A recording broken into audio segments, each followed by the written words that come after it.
de l'avenir. Donc je dirais sur trois grands thèmes. En quelques mots, que pensez-vous de l'avenir du métier, de la possibilité ou de la nécessité d'une association, de l'évolution des études en matière de préparation physique, d'éducation physique, de tout ce qu'on veut. Et je vais peut-être donner la parole en premier lieu au professeur Carpentier, parce qu'il n'a pas encore eu l'occasion de s'exprimer publiquement, enfin si, en posant des questions intéressantes ou en ajoutant des compléments d'information, mais je voudrais d'abord lui permettre de nous dire ce qu'il pense de l'avenir du métier, de quelle formation, lui qui est à la base des formations universitaires à l'ULB. Voilà. Oui, oui, voilà, il fonctionne. Là, d'abord, le métier a fort évolué. Comme je vous disais tout à l'heure, je pense que ça fait 30 ans que je suis dans le domaine de la préparation physique et c'est peut-être la première année que personnellement, je n'en fais plus. Je n'en encadre plus. Donc j'ai pu voir toute cette évolution. Je ne veux pas faire peur aux jeunes, très clairement, mais je pense qu'on est un peu arrivé aussi à une offre qui est inférieure à la demande. Donc je pense qu'on est arrivé au point le cumulant. On le voit un petit peu en France par rapport aux demandes. Ça a très très fortement évolué. Donc je pense qu'il va falloir très sérieusement montrer toutes ces compétences, on en a assez parlé aujourd'hui, pour faire la différence. Je pense que demain, le préparateur physique, ça ne sera plus, sans être péjoratif, le boucher du coin qui a fait quelque chose dans son coin. Je n'ai rien contre les bouchers, j'adore la viande. Mais je pense qu'il faudra vraiment se différencier. Bien sûr qu'après ça, ça sera la reconnaissance. Parce que si vous avez les compétences, si vous avez l'expertise, même si on a dit ouais, il faut le faire bénévolement, il faut le faire dans un esprit, je dirais, d'ouverture, il faut gagner sa vie. Donc clairement, ça restera le problème, c'est que vous allez avoir de plus en plus de compétences et probablement des difficultés à vous faire rémunérer autre part que d'un statut, comme on a dit tout à l'heure, indépendant. Comment tout le monde fonctionne aujourd'hui, c'est du bénévolat à 34,03 €, la demi-journée limitée à 40 jours. Je pense que c'est à peu près, pour la plupart d'entre vous, ce que vous faites. Et puis vous entourloupez un petit peu, il y a grand-mère qui aide, il y a grand-père qui aide, il y a le frère, il y a la sœur. Bon, je pense que c'est un peu la réalité de terrain. Alors l'avenir, je vois bien, tout le monde veut développer de la préparation physique. Je pense que les universités étaient à la pointe le sont toujours, très clairement. C'est dans les programmes des sciences de la motricité depuis maintenant une vingtaine d'années. Maintenant, les hautes écoles développent ça. Tout le monde veut rentrer dans le domaine de la préparation physique. L'avenir, je ne le vois pas. Je le vois, je dirais, où il faut un peu se diversifier. On en discutait ici avec Carlos. Le recteur, tout à l'heure, l'a dit. Il y a un créneau, pour moi, oui. Il y a un manque énorme. C'est peut-être pas spécialement le jeune, c'est peut-être pas spécialement le sport de haut niveau. C'est la remise des gens de mon âge qui ont arrêté le sport, qui ont des fonctions académiques, qui ont pris 15 kilos et qui veulent se remettre à l'activité physique. Là, pour moi, il y a un véritable créneau à prendre avec un créneau de santé lié à cela. Et donc des connaissances, on en a parlé ici, je pense que Carlos en a parlé, Mika en a parlé, Grégoire en a parlé. Plus vous allez aller dans la préparation physique, il y a les difficultés du jeune, la physiologie du jeune. L'adulte jeune, vous faites des bêtises. Je dirais que ce n'est pas trop grave pour le jeune. L'adulte, vous faites des bêtises, diabète, cancer et autres, toutes les maladies cardiovasculaires qui sont liées à ça. Donc je pense que oui, le métier de préparateur physique va aller beaucoup plus loin que simplement, alors préparateur physique c'est le terme, que le jeune, ça ira du jeune jusqu'à la personne de 60, 70 ans, va revenir comme Tintin, la préparation physique sera de 7 à 77 ans. Ça, c'est un peu mon avis. Et se focaliser, pour vous les jeunes ici, se focaliser sur dire le préparation physique, je m'occupe d'Anderlecht du club de haut niveau de Justine Hénin, je pense que là, le marché il est un peu saturé. Il faudra vraiment se différencier. Par contre, il y a toute une gamme de préparation physique qui reste tout à fait ouverte et où je pense qu'on a tout intérêt à avoir des reconnaissances du métier. Merci.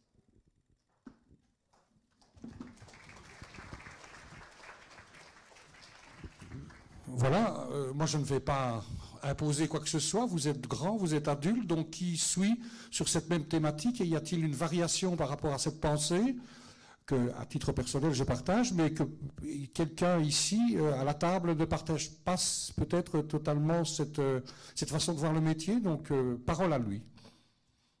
Y a-t-il quelqu'un qui veut prendre la parole ?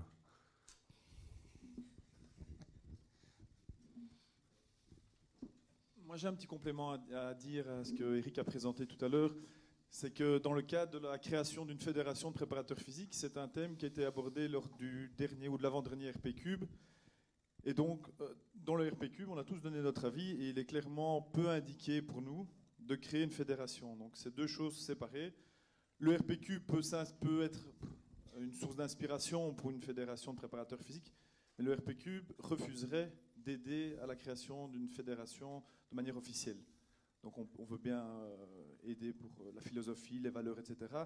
Mais le RPQ ne se positionne pas en tant qu'aide à la création d'une fédération. Les choses sont très claires par rapport à ça.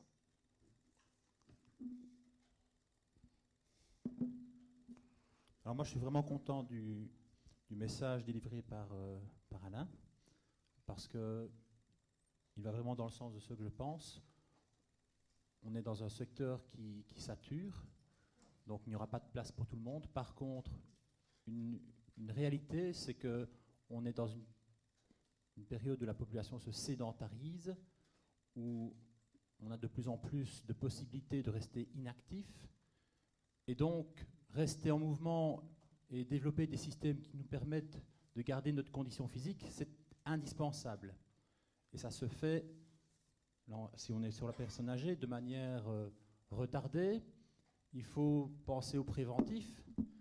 Et à ce niveau-là, je pense qu'il y a un secteur, effectivement, comme l'a dit Alain, qui peut émerger, mais il faut pas qu'on loupe le train qui est en train de passer, dans le sens où on n'est pas le seul sur le coup.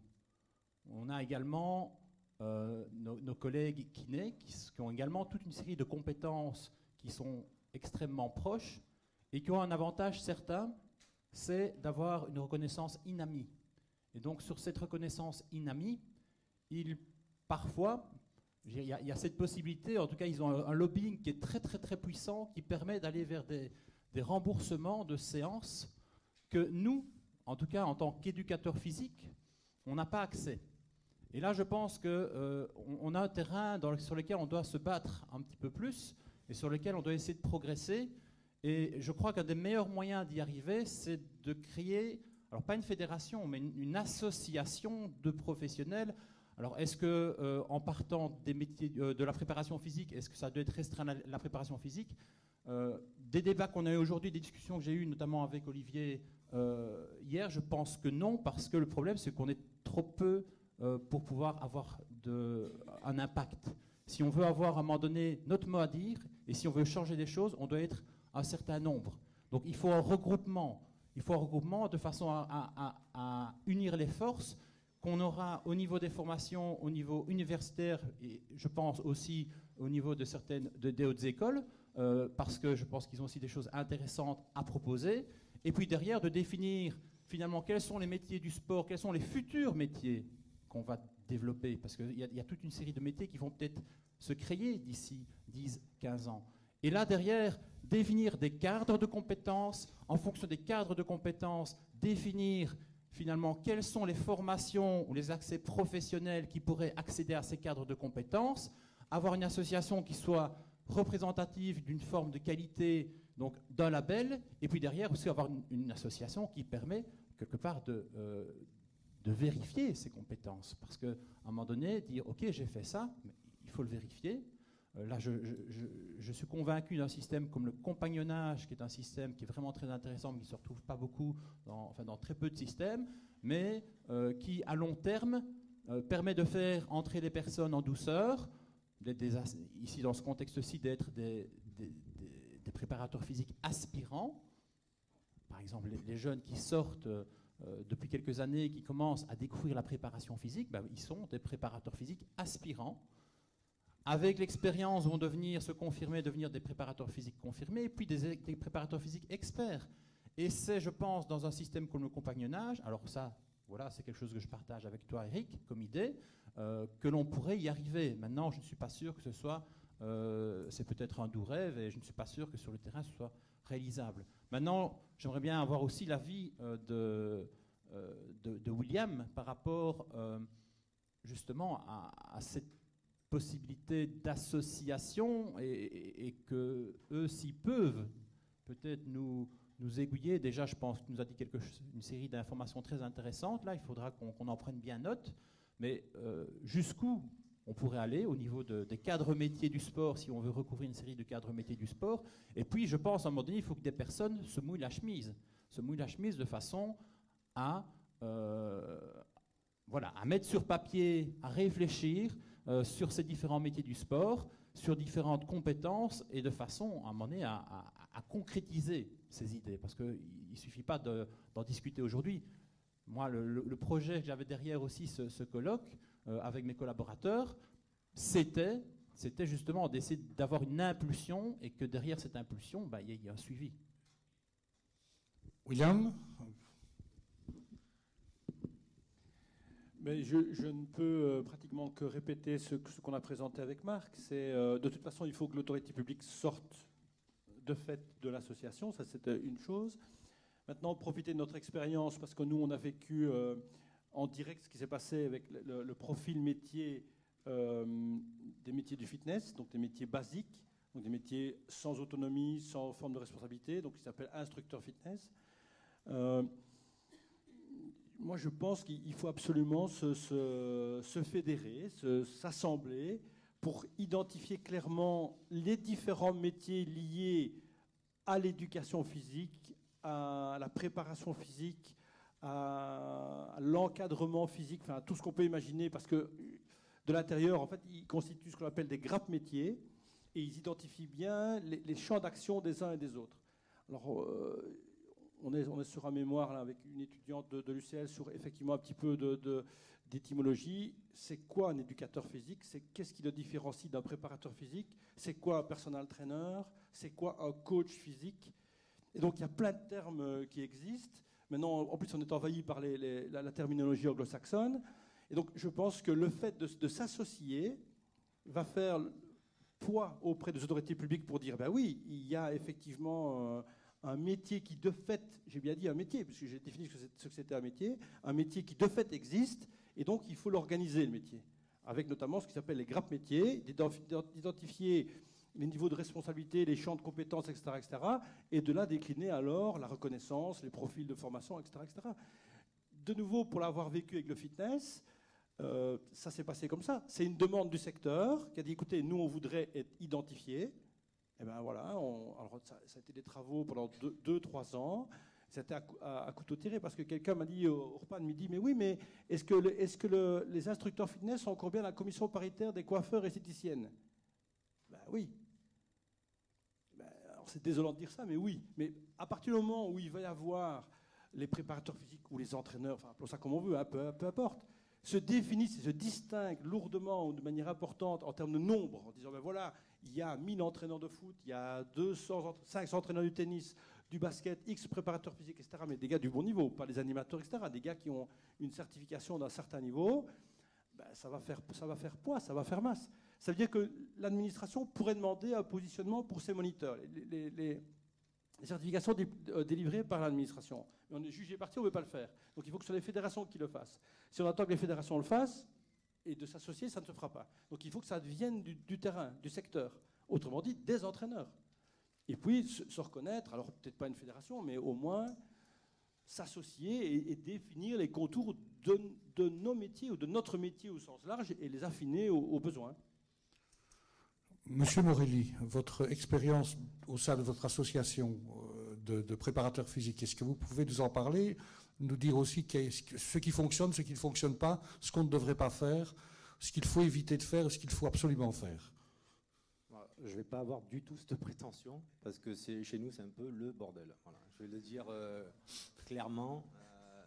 Non, mais j'entends des choses super intéressantes et je pense qu'on est à peu près tous dans le même bateau, avec les mêmes problèmes, quoi. Nous, on a rencontré les gens du ministère il y a à peu près 1 an, 9 mois, 10 mois. Donc j'ai rencontré les gens du ministère et mon collègue, et puis on leur dit, ben voilà, on est les préparateurs physiques et on aimerait bien que ça soit un peu reconnu, quoi. Et la réponse qui m'a été faite, la première réponse a été, vous êtes combien? Quand on leur dit, ben, on n'est pas nombreux parce qu'on vient de se monter et tout ça, première réponse a été, on a parlé 1h30, hein, mais tout de suite ça a été, tant que vous n'êtes pas 5000, vous êtes représentatif de personne. Donc pour l'instant, venez pas nous voir parce que ça sert à rien, quoi. Donc après, ça a duré 1h30 parce qu'on a quand même essayé d'expliquer des choses. C'est un gros problème en fait chez nous. C'est un gros problème chez nous parce que nous, on délivre des cartes professionnelles. Et en France, on a fait un peu de recherche, hein. On a des brevets d'État, on a des BP, on a des DE, on a des DES, on a des DU, on a voilà, on a des choses dans tous les sens.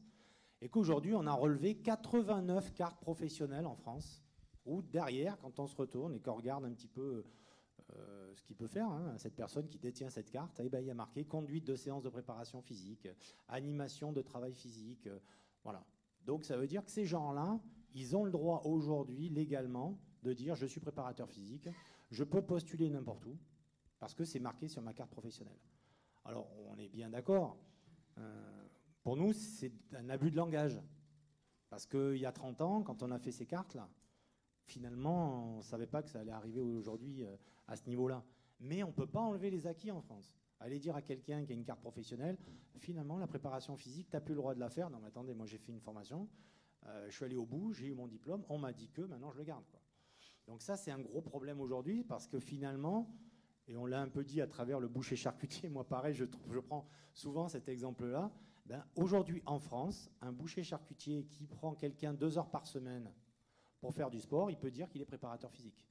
Là où il va avoir des soucis, c'est qu'on va commencer à faire le lien avec l'argent, donc contre-rémunération, où là on va lui dire mais monsieur, avez-vous vraiment les compétences? Mais là encore, si c'est pour aller courir sur le bord de plage avec un copain à lui qui est champion de trail ou un boxeur professionnel et lui fait faire un peu de remise en forme, on ne pourra rien lui dire. Donc on a un vrai souci de reconnaissance, parce qu'on a des étudiants qui font maintenant 5 ans d'études universitaires, puis on a des étudiants qui font 3 week-ends de 2 jours, voire un week-end.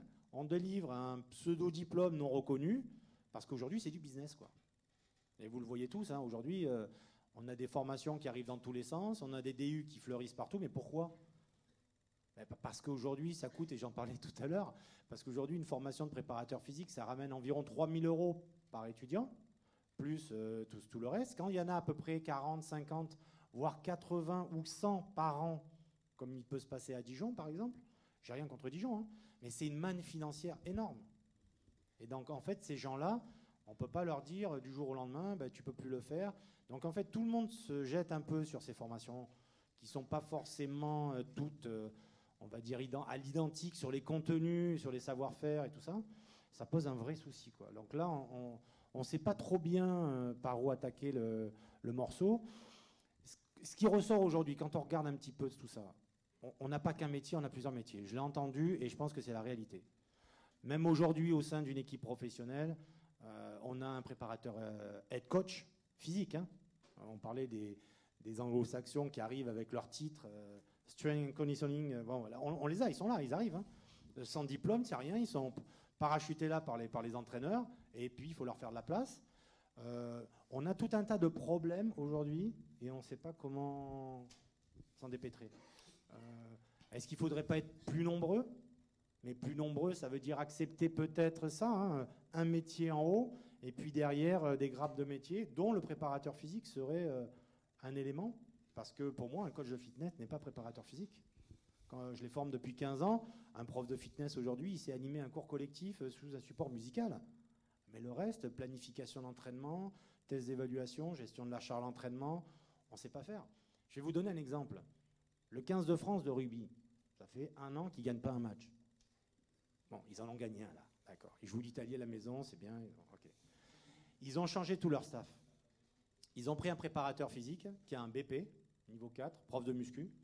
Voilà. Alors ils l'ont mis en poste numéro 2 parce que numéro 1, il ne sait pas quantifier la charge d'entraînement, faire les tests d'évaluation et tous ces trucs-là. Donc il ne peut pas avoir ce poste-là.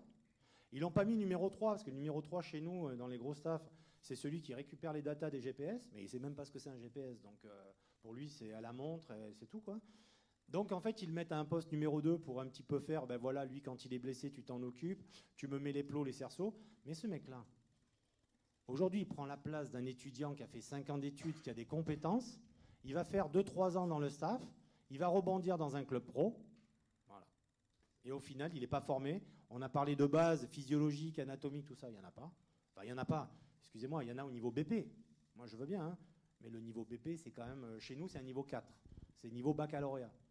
Donc je pense que l'expertise de ce public-là, ça demande un niveau au-dessus, sauf qu'aujourd'hui, c'est quoi la préparation physique? C'est du réseau, quoi. C'est du réseau, hein. Franchement. Je peux vous raconter, je sais pas moi, une centaine d'anecdotes sur du réseau, hein, sans aucune compétence, ou très peu de compétences. Et c'est le copinage. Je suis copain du copain, et puis finalement, j'arrive à avoir un poste que personne n'aurait pu avoir. Et comme aujourd'hui, on a plein de formations, il y a tellement de gens qui veulent faire de la préparation physique, ben, voilà, aujourd'hui, on se retrouve avec des gens qui ne travaillent pas, avec des gens qui vont faire autre chose. Il y en a un vrai souci par rapport à ça, quoi. Ça veut dire, comme ce n'est pas réglementé, n'importe qui peut arriver là. Je vais vous raconter une autre anecdote qui est bien plus grave pour moi. Ça s'est passé à Montpellier, le club de foot était en Ligue 1. Donc, Nicolas, c'était un fanat de boules, c'était un spécialiste des boules. Il adorait ça. Il recrute le numéro français des boules, d'accord ? Parce qu'il se dit, je vais gagner le titre, il faut absolument que je sois champion de France. Et puis il le recrute en disant, voilà, j'ai un souci, mais il faut que je te paye, hein, parce que tu vas quand même faire du travail, tu vas t'entraîner, tu vas jouer. Alors, ben, t'as pas un diplôme qui traîne, t'as pas quelque chose. Bah aussi, j'avais passé une licence TAPS il y a quelques années. Ah, t'as une licence TAPS, c'est bon. Il a fait 7 ans préparateur physique au club pro de football, alors qu'il connaissait pas le football et que. Alors voilà, j'ai rien contre personne, mais aujourd'hui, on a cette facilité à faire ce qu'on veut parce que c'est pas normé et qu'il est temps de le normer. Mais moi, le problème que je rencontre en France, parce qu'on a monté cette association des préparateurs physiques, c'est qu'on embête pas mal de monde quand même. Tous les gens qui travaillent au black, tous les gens qui travaillent sans diplôme. Mais si on norme le métier demain, qu'est-ce qui se passe ? Ils ne travaillent plus. Donc s'ils ne travaillent plus, ils ne vont pas venir chez nous, on ne va pas se gonfler. Donc finalement, aujourd'hui, ces gens-là, ils restent bien en marge, pour la plupart, ne viennent pas chez nous, et on n'avance pas, quoi. Donc là je pose une question. Est-ce qu'il ne faudrait pas, puisque maintenant on parle d'Union européenne, est-ce qu'il ne faudrait pas réfléchir même au-delà des frontières ? Au-delà des frontières pour essayer de dire, ah non, finalement, maintenant, on sait, il y a plusieurs métiers, il faut faire de vraies demandes, et peut-être qu'il faut faire des demandes non plus au ministère France, ou vous, de votre côté, mais peut-être à l'Union européenne, quoi. Et qu'on avance main dans la main.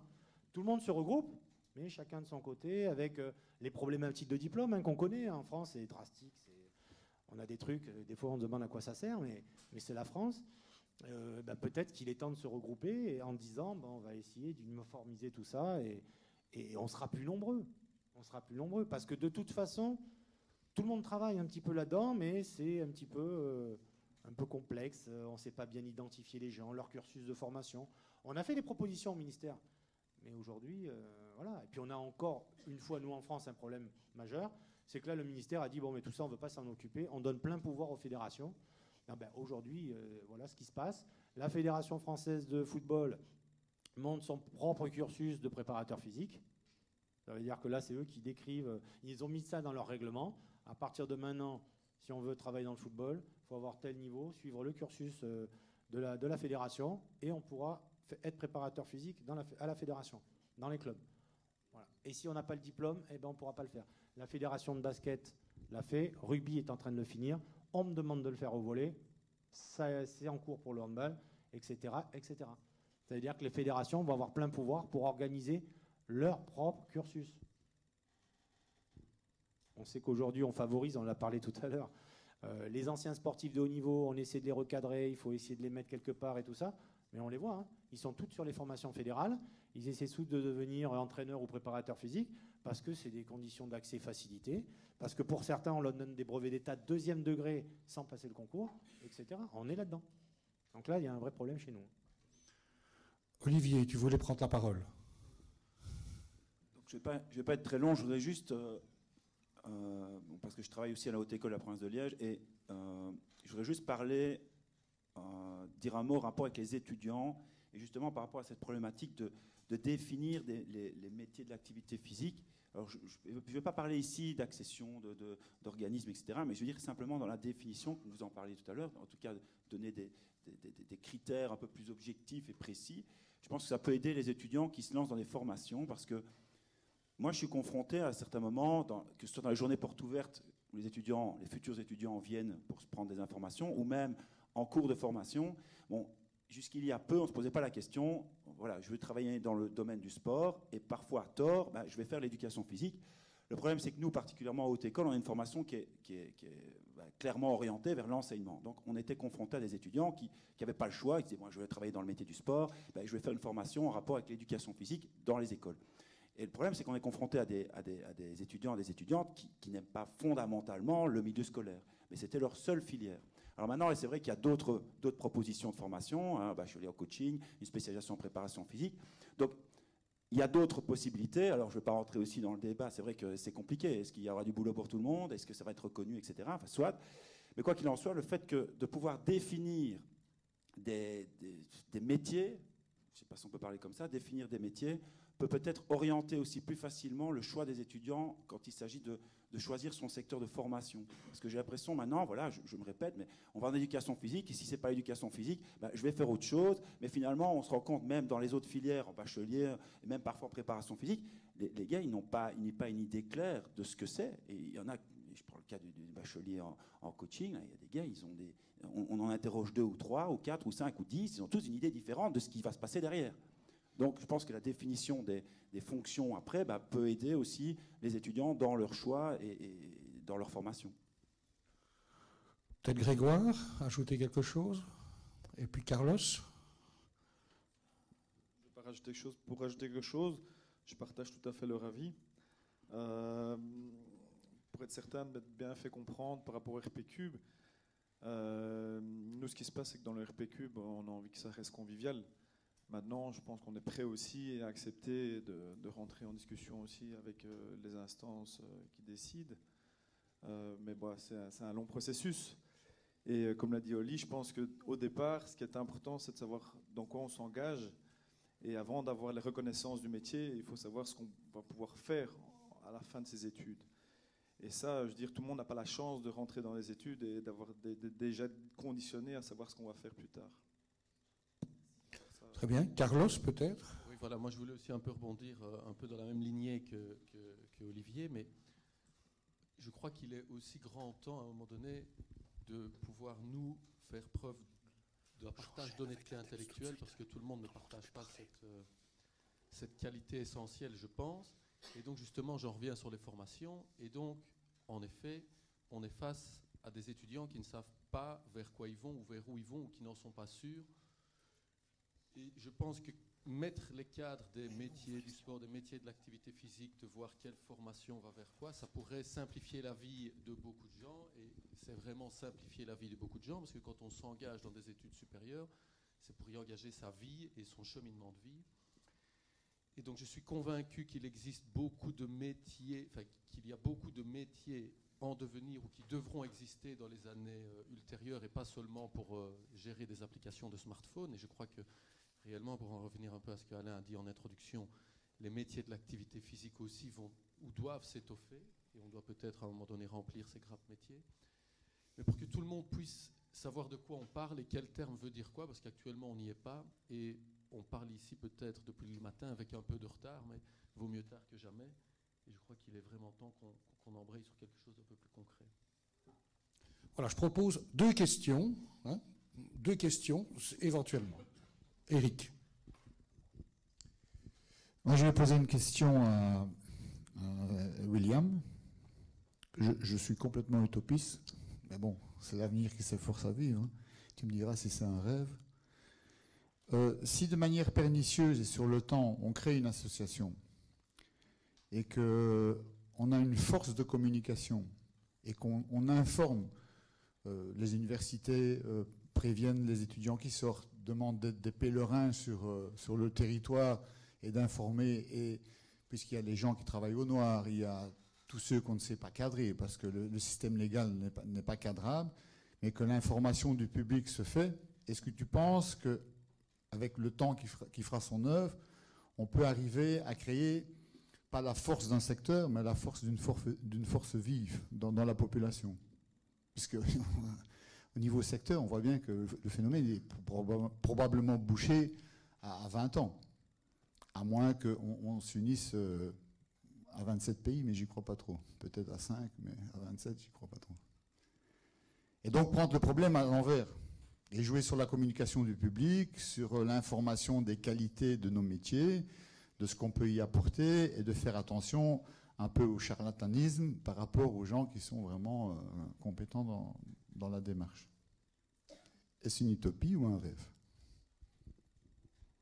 Je pense ni l'un ni l'autre. Je vais revenir sur ce que disait souvent un de mes mentors. Bien faire les choses, c'est important. Le faire savoir l'est encore plus. Et donc, je pense qu'on est maintenant à un tournant. C'est-à-dire qu'effectivement, l'évolution des études... Je vais faire un petit parallèle. On a parlé tantôt de ceux qui sortaient de la licence. Là, les plus vieux comme Alain et moi-même, on avait éducation physique, à eux aussi, basta. On n'avait pas les options, les finalités, les bazars. Et au bout du compte, on est quand même bien là-dedans. Hein. Et on a développé des compétences à partir des choses de base. Donc, moi, personnellement, je pense que... Alors, Olivier a raison de dire qu'il faut envisager ça au niveau européen, mais si on peut continuer d'avoir des forces, des cellules sur des régions, sur des territoires, etc., et puis, effectivement, par appointance ou comment je dire, rapprochement culturel, parce que voilà, de fait, les accords des ministères Jeunesse et Sport France et le nôtre est important, voilà. Je pense qu'il faut commencer par là. Alors, je terminerai par te dire que si on est tous là, ben, c'est parce qu'effectivement, il y a quelqu'un qui nous a porté à tout ça. Tu vois, notre arrivée à l'administration, c'est Guy qui l'a initié sous ces principes-là.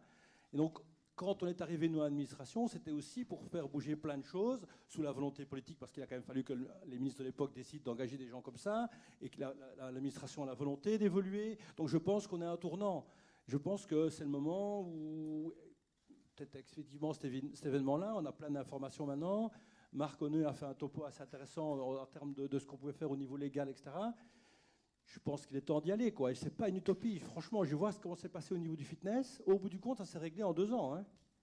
Et on avait dit, oui, le fitness, c'est pas possible. La reconnaissance du métier, profil métier, SFMQ, reconnaissance, positionnement EQF.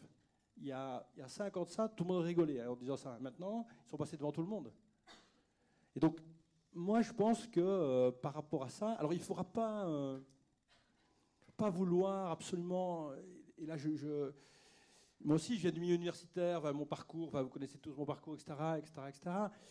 Je pense qu'il ne faut pas être trop sectaire non plus. Tu vois, moi, j'ai rencontré des gens, tout comme vous, qui n'ont pas fait les universités, mais qui sont entraîneurs d'exception et qui ont des réelles compétences parce qu'ils n'ont pas fait d'études à 18 ans et qu'ils en sont rendus compte plus tard. Ils ont pu développer des compétences par ailleurs, mais il faut les certifier, ces gens-là. Et là, j'en discutais avec Marc Louz tout à l'heure, à un moment donné, il faudra bien mettre en place un système qui valide les compétences des gens. Je vais te donner encore un dernier exemple. Catherine, je ne sais plus, Catherine Tunisienne est là.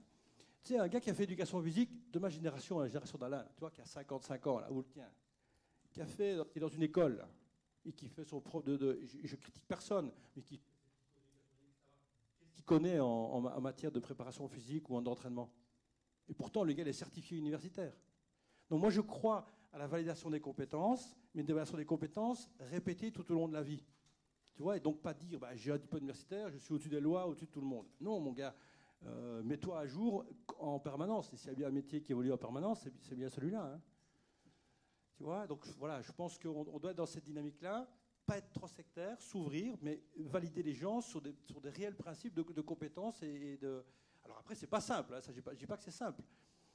Et donc différencier un gars qui fait de l'animation sur les SMILS, j'ai rien contre les SMILS, et un gars qui fait la préparation physique avec une revalidation cardiaque.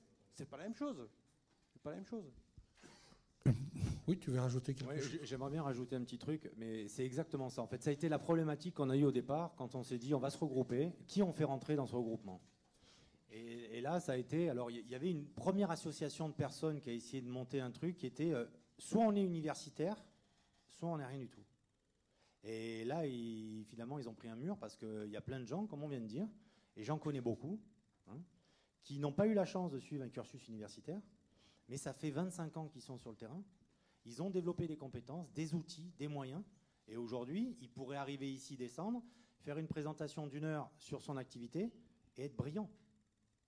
Alors c'est sûr qu'il lui manquerait peut-être tout ce bagage scientifique parce qu'il n'a pas suivi ces trucs-là. Mais au final, il est très opérationnel. On a parlé tout à l'heure, avec M. Duchâteau, de rendement. Mais pour le coup, lui, il y a du rendement, quoi. Donc il a expérimenté des choses, il a fait des choses, mais il n'y a pas de cursus.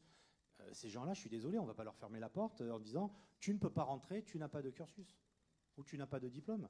Il faut savoir qu'en France, ces gens-là, ils sont protégés par le syndicat des entraîneurs. Ils sont considérés comme entraîneurs.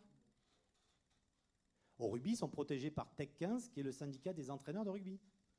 Ils ne sont pas préparateurs physiques. Quand on regarde la fiche de paye, ils sont entraîneurs spécialisés. Entraîneurs spécialisés. Mais il fait préparateur physique du matin à 7h jusqu'à 21h. Et il fait les déplacements, c'est son rôle. Il développe de la force, il développe des qualités d'endurance, il développe tout un tas de choses. Il calcule la charge d'entraînement, il fait les tests d'évaluation, il fait le métier.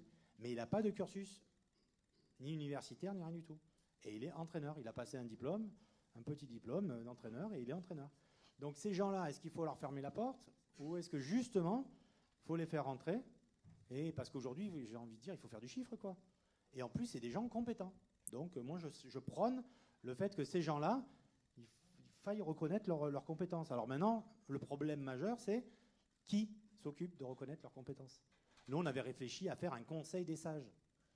Non mais c'est vrai. On s'est dit, Michel Pradé, bon, quand même une référence, Georges Cazorla, une référence, etc., etc. Tout un tas de personnes qui ont marqué le métier avec des vrais diplômes et tout ça, et qui travaillent depuis 30 ans. Ben, ces gens-là, peut-être qu'ils auraient la responsabilité de dire, on va regarder ton cursus, bon, tu as un cursus universitaire, mais moi, quelqu'un qui a un Master 2 ou même un doctorat, mais qui n'a jamais mis les pieds sur le terrain, j'ai bien envie de dire qu'il est aspirant en préparation physique. Parce qu'il va lui manquer les billes du terrain, parce qu'il va venir appliquer des choses, et puis ça ne va pas marcher, il ne va pas comprendre. Donc, ce n'est pas le diplôme qui fait, c'est un tout. Donc, le conseil des sages, et on l'a lancé un peu comme ça, alors, il serait là pour valider. Oui, tu as un cursus universitaire. Non, tu as de l'expérience terrain. Un peu des deux. Tu peux rentrer. Et peut-être réorienter les personnes. Peut-être dire à la personne qui n'a pas de cursus, bah, écoute, si tu veux, tu peux aller te former là. On va te donner un accès préférencié pour aller faire ça. Voilà, c'est un peu notre idée, mais je pense qu'il ne faut pas fermer la porte.